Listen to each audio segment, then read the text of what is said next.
João Costa Pinto costuma dizer que foi tudo no Banco de Portugal, menos governador e porteiro, ou contínuo. Foi vice-governador, foi presidente do Conselho de Auditoria, foi o coordenador do famoso relatório Costa Pinto, do qual só se conhecem as recomendações feitas ao Banco de Portugal para evitar novos casos como o colapso do BES, e será seguro dizer que continua ainda hoje em dia a ser uma das pessoas mais bem informadas sobre o setor bancário em Portugal. A partir deste momento, como é costume dizer aqui, João Costa Pinto está sob escuta na Rádio Observador. Bem-vindo. É com gosto. Muito obrigado.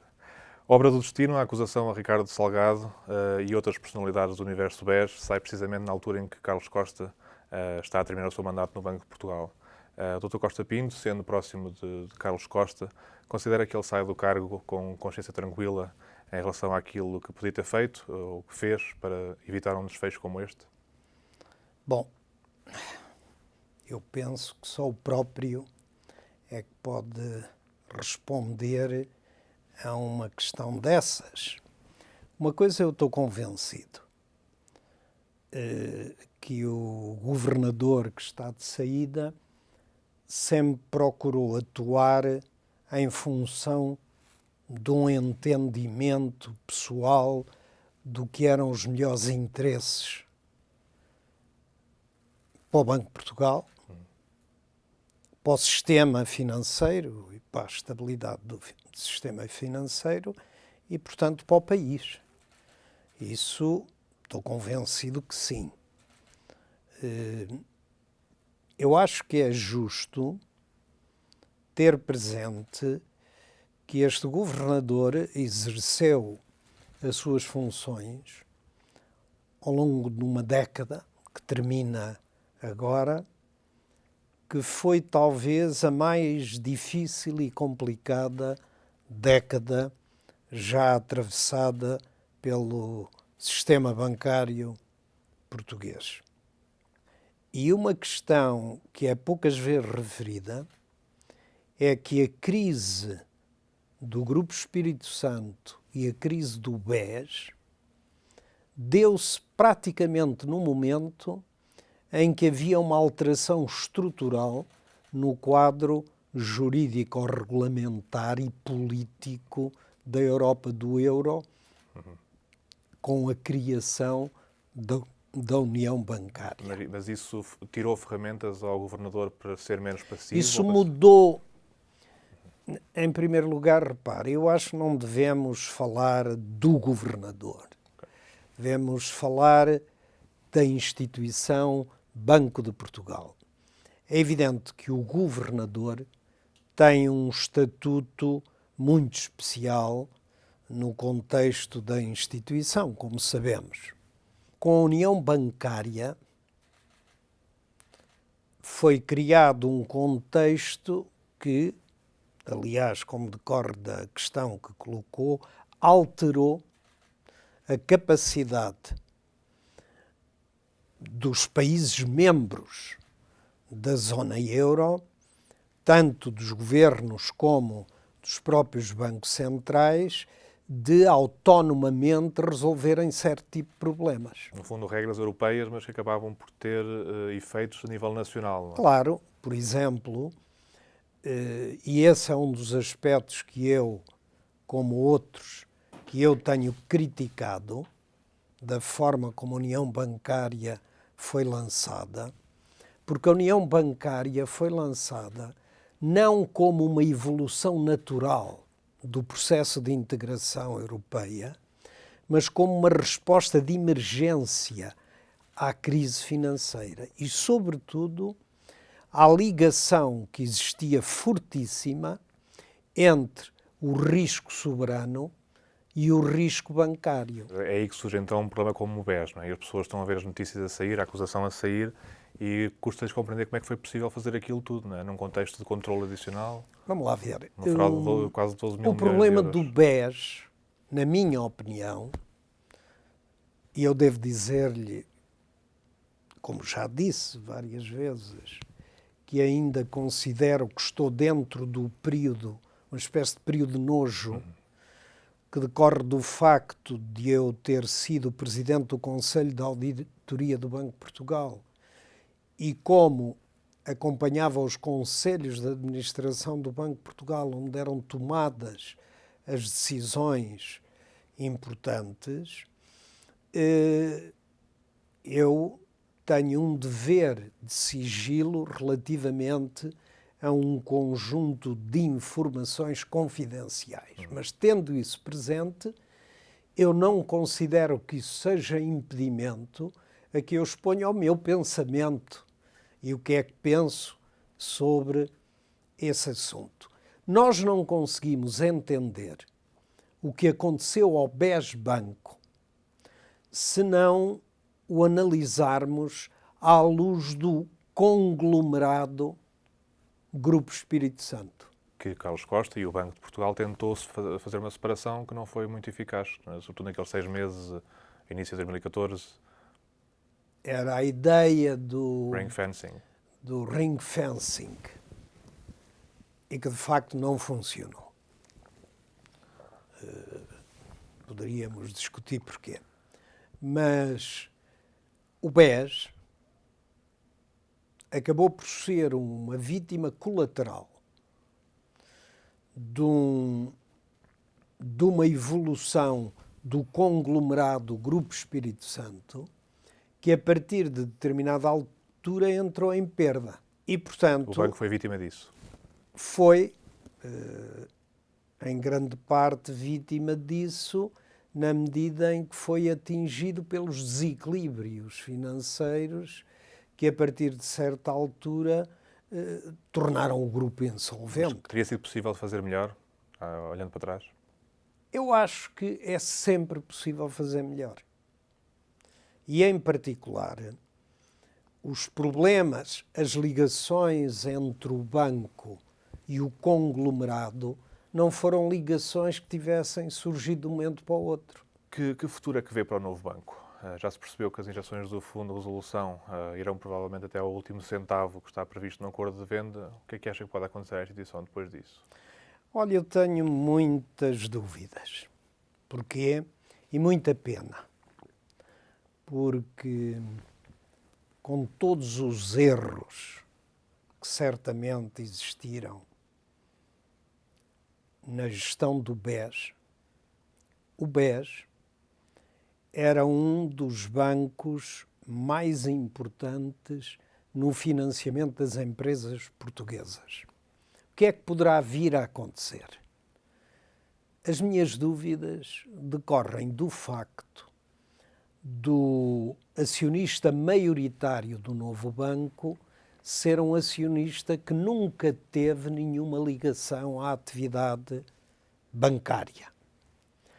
Pelo contrário, aquilo que habitualmente marca o comportamento de um fundo como o Lone Star tem a vocação para rapidamente recuperar com ganho os capitais porventura investidos, vendendo, alienando E se não conseguir vender, o que acontece? ativo. Se não conseguir vender?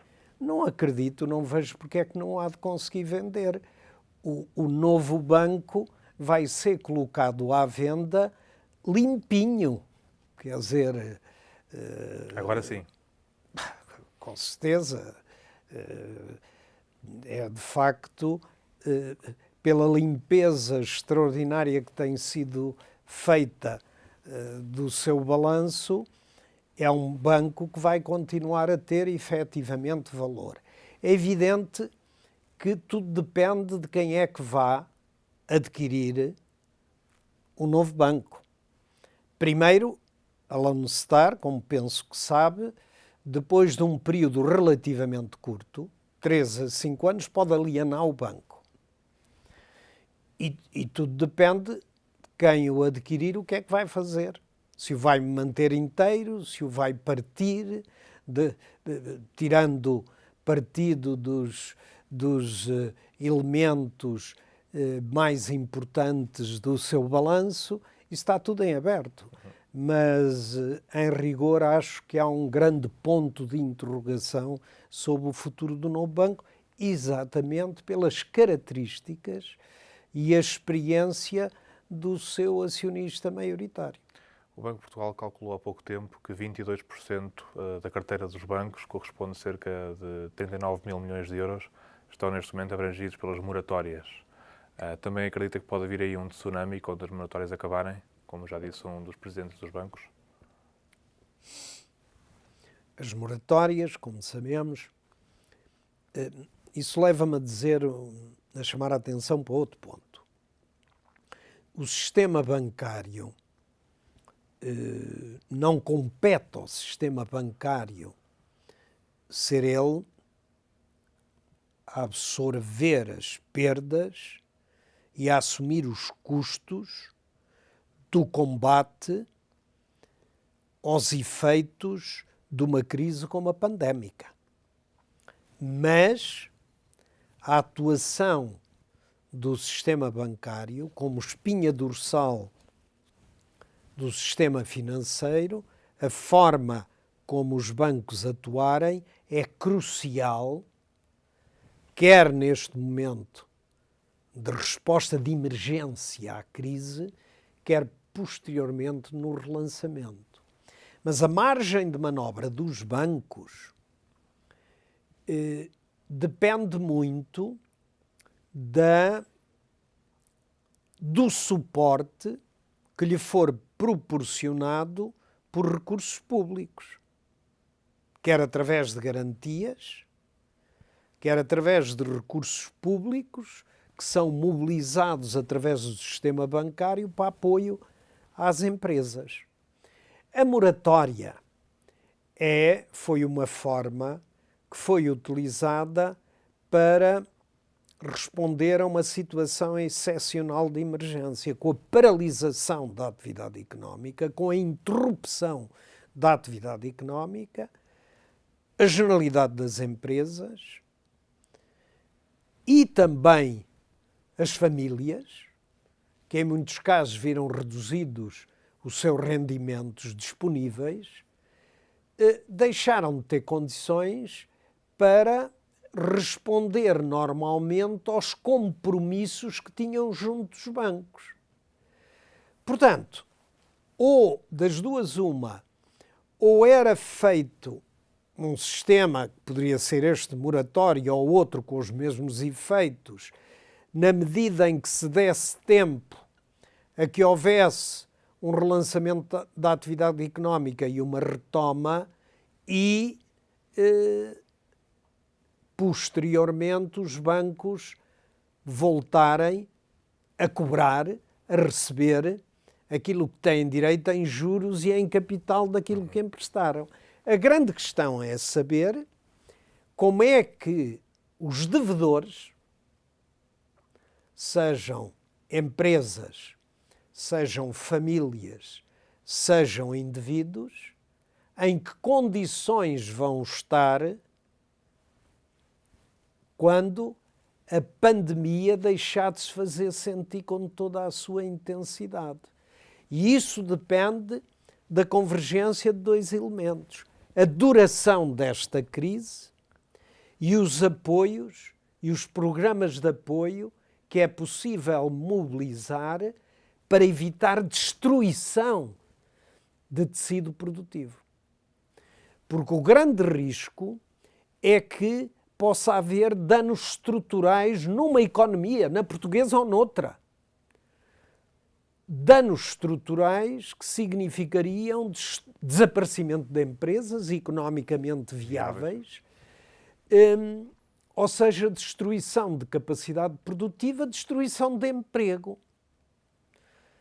Na medida em que se isto acontecesse, não estou a dizer que vai acontecer, se isto acontecesse, isso implicaria dificuldades inevitáveis e parte das carteiras dos bancos entrariam em perda. Portanto, o que é preciso atuar para que isso não aconteça. E é aí que o papel da Europa é crucial.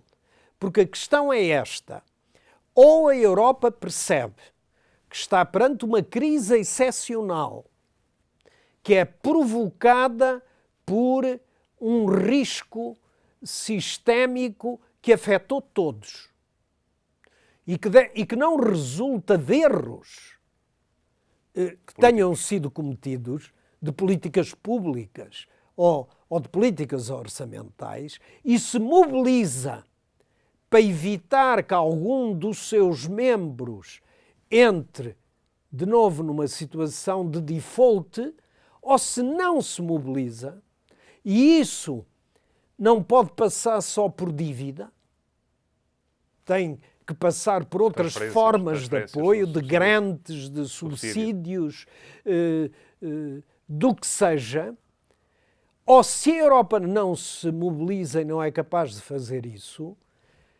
muitos milhões de cidadãos da Europa vão se interrogar para que é que serve a Europa e para que é que serve este projeto europeu. Mas Portugal podia ter feito mais nestes últimos anos para ganhar margem, para agora poder reagir de outra forma? Não creio. Sinceramente, não creio. Porque nós tivemos uma crise há 10 anos. Uma crise financeira. Acabou há 3 Exatamente, uma crise financeira. E foi-nos imposto um programa, portanto, com consequências estruturais fortíssimas. Portanto, sinceramente, eu acho que era pedir muito que tivéssemos sido capazes de responder às dificuldades que tivemos e, ao mesmo tempo, ter encetado reformas de fundo que pudessem ter alterado estruturalmente a situação. Agora é que estamos perante essa situação. Eu penso que nós estamos perante as crises podem trazer oportunidades, perante uma janela de oportunidade para lançar reformas necessárias, não só para fortalecer o nosso tecido produtivo, como para aumentar a capacidade competitiva das nossas empresas e recentrar o nosso modelo de negócio, de desenvolvimento económico, para reduzir o peso de setores como, por exemplo, o turismo, que são importantes, mas que são setores que, por um lado, não permitem a economia dar saltos qualitativos em termos de valor acrescentado, em termos de melhoria sustentada dos níveis médios de bem-estar das populações. Estamos perante um desafio que, se tiver o apoio da Europa, é um desafio que nós não podemos desperdiçar. E as dificuldades que estamos a verificar a nível europeu, acho inconcebível que pequenas economias que representam pouco no contexto europeu estejam a bloquear programas de apoio que são cruciais Tem que ser unânime, não é? para a sobrevivência do próprio projeto europeu tal como o conhecemos. Está bem? Mas o que está em causa é a viabilidade do próprio projeto. O que está em causa é a viabilidade do próprio projeto. E aí, não vamos ter tempo de discutir isto com certeza, mas aí o elemento central, para mim, é a posição alemã. É saber se a Alemanha encara a corrente, a crise atual, como uma crise que tem que ser respondida apenas de uma forma minimalista, de tal maneira que evite a fragmentação a curto prazo da Europa, ou se verdadeiramente a Alemanha mudou relativamente àquilo que é necessário fazer estruturalmente na Europa para que o projeto avance. A grande interrogação é esta. Falávamos há pouco sobre o futuro do novo banco. Uma pessoa que vai ter uma grande importância nesse futuro é Mário Centeno, que em princípio será nomeado governador do Banco de Portugal. Revê-se nesta discussão sobre o conflito de interesses? Ou não? Não revejo. Exato. E entendo-a mal, sinceramente, porque o tipo de experiência que o ex-ministro das Finanças ganhou nos anos em que esteve como presidente do Eurogrupo, a rede de contactos que desenvolveu em cima da própria formação que ele já tinha, faz dele alguém com uma experiência profissional e uma preparação adequados ao exercício do cargo de governador. Um dos argumentos que usa para dizer que não há conflito de interesses é que quem decidiu, por exemplo, a venda do Banif ou, eventualmente, também a resolução do Banif e a venda ao Santander, dos ativos sólidos, que no caso do novo banco, ele esteve lá na altura em que o banco foi vendido, mas que não foi ele, foi o Banco de Portugal. Quem tomou estas decisões foi o Banco de Portugal. Esse argumento é sólido ou não? Esse argumento tem alguma validade na medida em que, quando o primeiro governo socialista, portanto, integrado pelo Dr. Mário Centeno, iniciou funções, esse processo estava a aproximar-se do seu estádio final. As grandes decisões haviam sido tomadas, quer quanto à resolução, às características da resolução e à decisão de venda e colocação à venda, todas essas, e a negociação com a própria Comissão Europeia, em particular com a então administradora da Comissão Europeia, Vestager, que é hoje vice-presidente e que tutelava a DGCOM, que foi com quem foi discutido este assunto, as grandes decisões estavam tomadas. Eu não vejo, sinceramente, como é que um novo governo, acabado de chegar, podia, num contexto como aquele, fazer inverter um processo que estava no seu estádio final. Não podiam dizer não vendemos? Não podiam dizer em 2017 não vendemos ao Lone Star, não nacionalizamos o banco? Podiam sempre, era uma decisão política, eu não digo que não podiam. E quem é que fez essa decisão? Foi o Governo ou foi o Banco de Portugal? Repare, não foi o Banco de Portugal isoladamente que decidiu avançar na resolução. Eu costumo dizer que o governo da altura, por razões ideológicas e por cálculo político, decidiu afastar-se do colapso do Grupo BES. Deixou o Banco de Portugal desapoiado. E encarregou o Banco de Portugal de dar um destino, primeiro ao BES e depois ao novo banco. E eu também costumo dizer que estou convencido que essa decisão política do governo enfraqueceu, num momento crítico, a nossa capacidade de negociar quanto a este dossiê com Bruxelas. E, portanto, houve uma cadeia de acontecimentos que é preciso ter presente para se perceber o ponto a que hoje chegou. Sim, portanto, não vejo que isso deva constituir um impedimento à nomeação do Dr. Centeno como governador do Banco de Portugal.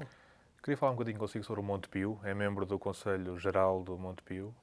Tem uma longa experiência e durante muito tempo foi um crítico de Tomás Correia e esteve presente numa reunião do Conselho Consultivo do Banco de Portugal há uns meses, onde se falou do Montepio como um novo BES, uma bolha, um esquema Ponzi, basicamente uma dona branca, para as pessoas perceberem melhor. Acha que existe um problema grave no Montepio que está a passar entre os pingos da chuva neste país? É um assunto que deve ser abordado, como compreende, com alguma precaução.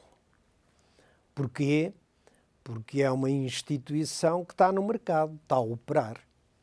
É uma instituição a quem mais de 600 mil pequenos aforradores entregaram as suas poupanças.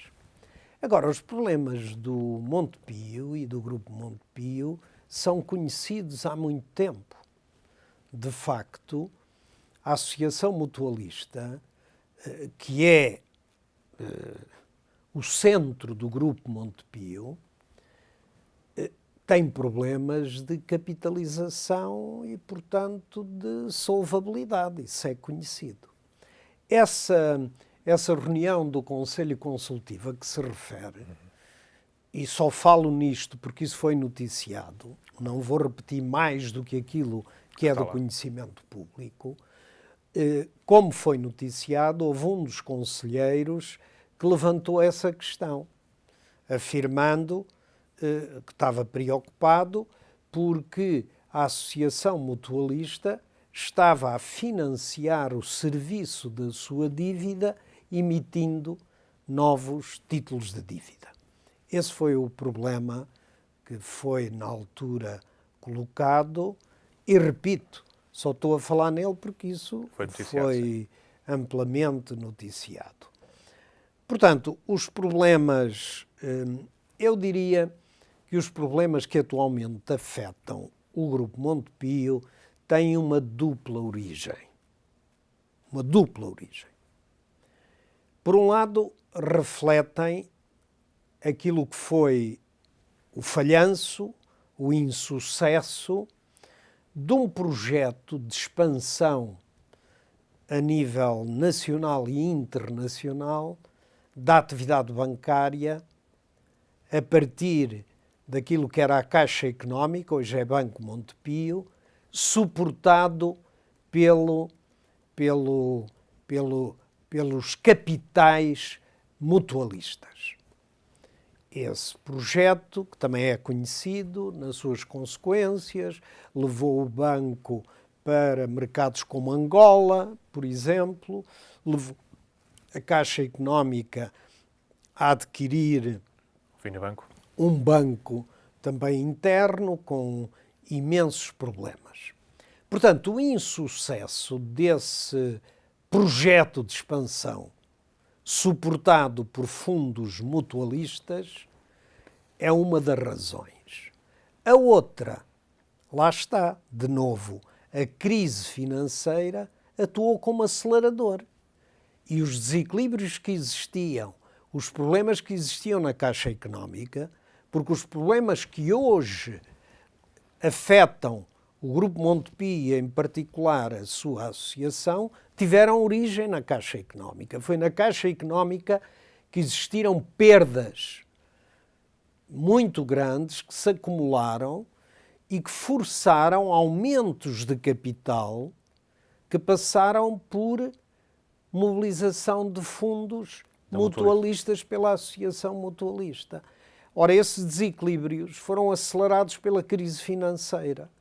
E, portanto, o problema é que eu considero que está a haver demora na resolução dos problemas de fundo que afetam o Grupo Montepio. Isso é que me preocupa. Algum dia foi chamado por alguém do Governo para explicar para dar a sua visão sobre este tema? Sim, devo dizer-lhe, não vou dizer-lhe os membros do Governo, mas tive a oportunidade, até na sequência de escritos que eu tenho publicado, a manifestar as minhas preocupações, que decorrem de uma dupla posição. Como economista e com alguma experiência nestes problemas, preocupa-me que uma instituição com a importância do Grupo Montepio tenha que enfrentar os desequilíbrios e os desafios e os problemas que tem. Além disso, eu sou associado do Montepio há muitos anos e, portanto, também tenho uma ligação afetiva ao Montepio e ao próprio mutualismo. Como sabem, durante mais de 10 anos tive responsabilidades num grupo cooperativo financeiro que foi o Crédito Agrícola, que também é uma forma de mutualismo. Mas foi chamado para falar sobre isto por membros? Foi chamado. E mais de uma vez? Eu tive mais que uma vez. 2, 3 vezes? 4 vezes. 4 vezes? Mas desde ao longo dos últimos 2 anos. 4 vezes em que tive a oportunidade de manifestar as minhas preocupações e de chamar a atenção para soluções definitivas. Sim. E um reconhecimento do tipo de desequilíbrios e de riscos que existem para o Grupo Montepio e que fossem procuradas soluções sólidas e gente capaz de as levar a cabo.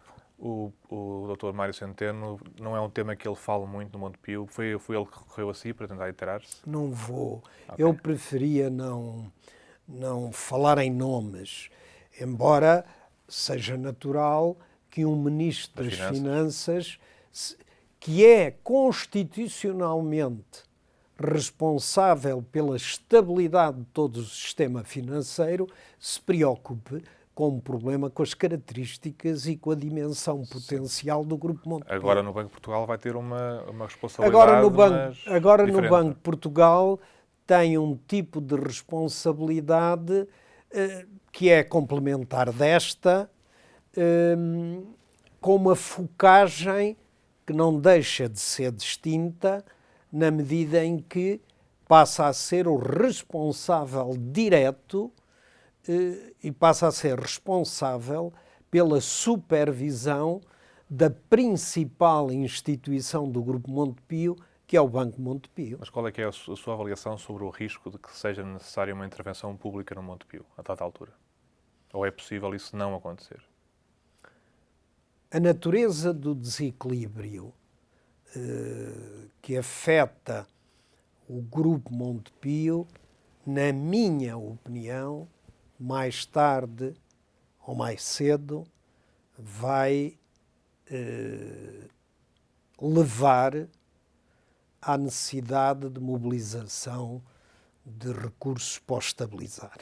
De que tipo, de que forma? Ou seja, através de uma injeção, um empréstimo, através de um banco que possa... Eu não queria discutir esse assunto, embora haja uma questão técnica que já agora vale a pena referir. Repare no seguinte: se nós olharmos para o risco que corre qualquer investidor ou aforrador que resolve dirigir as suas poupanças para depósitos, existe um fundo que o protege.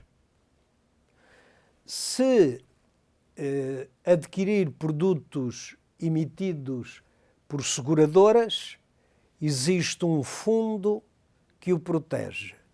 Se adquirir produtos emitidos por uma entidade de natureza mutualista, não existe esse fundo. Portanto, eu pessoalmente, há muito tempo que preconizo a criação de um fundo que cubra responsabilidades das mutualistas de forma a estabelecer uma rede protetora dos interesses dos aforradores que dirigiram as suas poupanças para o mutualismo. Em meu entender, esse era um dos caminhos possíveis. O Primeiro-Ministro, em 2018, António Costa, disse no Parlamento que o Governo faria tudo para salvaguardar as poupanças ou proteger as poupanças de quem confiou nessa instituição. E depois, essas palavras do Primeiro-Ministro tiveram eco também em declarações do próprio Ministro das Finanças. E, em meu entender, essas declarações é um elemento que explica, em grande parte, a confiança que centenas de milhares de aforradores continuam a ter no Grupo Montepio. Portanto, houve um compromisso de um governo, que o faz em nome do Estado, de que não teriam prejuízos.